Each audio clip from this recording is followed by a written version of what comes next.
राम नाम करने से होते हैं अनेकों फायदे। एक व्यक्ति हमेशा राम नाम का जप किया करता था।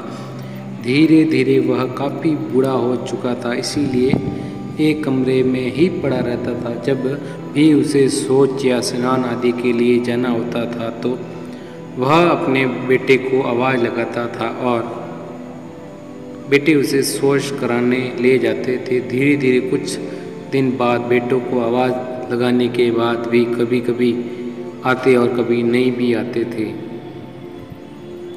बूढ़ा व्यक्ति कभी कभी गंदे बिस्तर में ही पड़ा पूरी रात गुजार देता था। अब और बूढ़ा होने के कारण उन्हें कम दिखाई देने लगा था। एक दिन रात को निवृत्त होने के लिए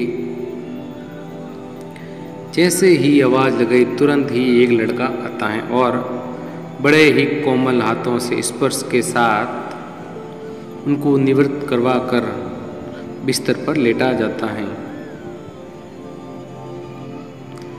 अब ये रोज का नियम हो गया था कि एक रात बूढ़े व्यक्ति को उसको शक हो जाता है कि पहले तो रात में बेटे को कई बार आवाज़ लगाने पर भी नहीं आते थे, लेकिन यह तो आवाज़ लगाते ही दूसरे क्षण आ जाता है और बड़े ही कोमल स्पर्श के साथ निवृत्त करवा देता है।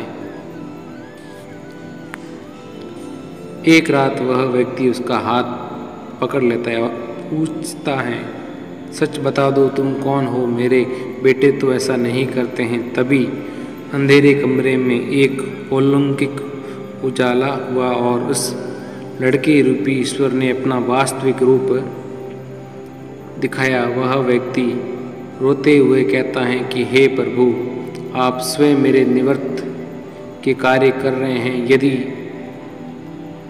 मुझसे इतना प्रसन्न है तो मुझे मुक्ति ही दे दो ना प्रभु। कहते हैं जो आप भुगत रहे हो वह आपके प्रबंध हैं।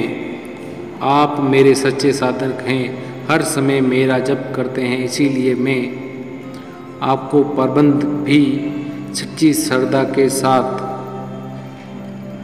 करवा रहा हूँ। व्यक्ति कहता है कि क्या मेरे प्रबंध आपकी कृपा से भी बड़े हैं? क्या आपकी कृपा मेरे प्रबंध नहीं काट सकती? प्रभु कहते हैं कि मेरी कृपा सर्वोपरि है, ये आवश्यक ही आपके प्रबंध काट सकती हैं, लेकिन फिर अगले जन्म में यह प्रबंध भुगतने फिर से आना होगा। यही क्रम का नियम है, इसीलिए आपके प्रबंध मैं स्वयं अपने हाथों से कटवा कर जन्म मरण से मुक्ति देना चाहता हूँ।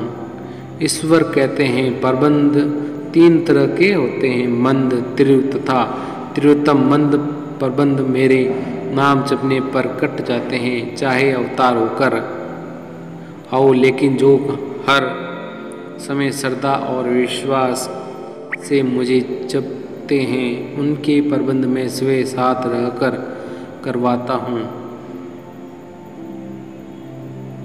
और तीव्रता एहसास नहीं होने देता हूँ। प्रबंध पहले रचा पीछे रचा शरीर, तुलसी चिंता क्यों करे, भज ले श्री राजवीर।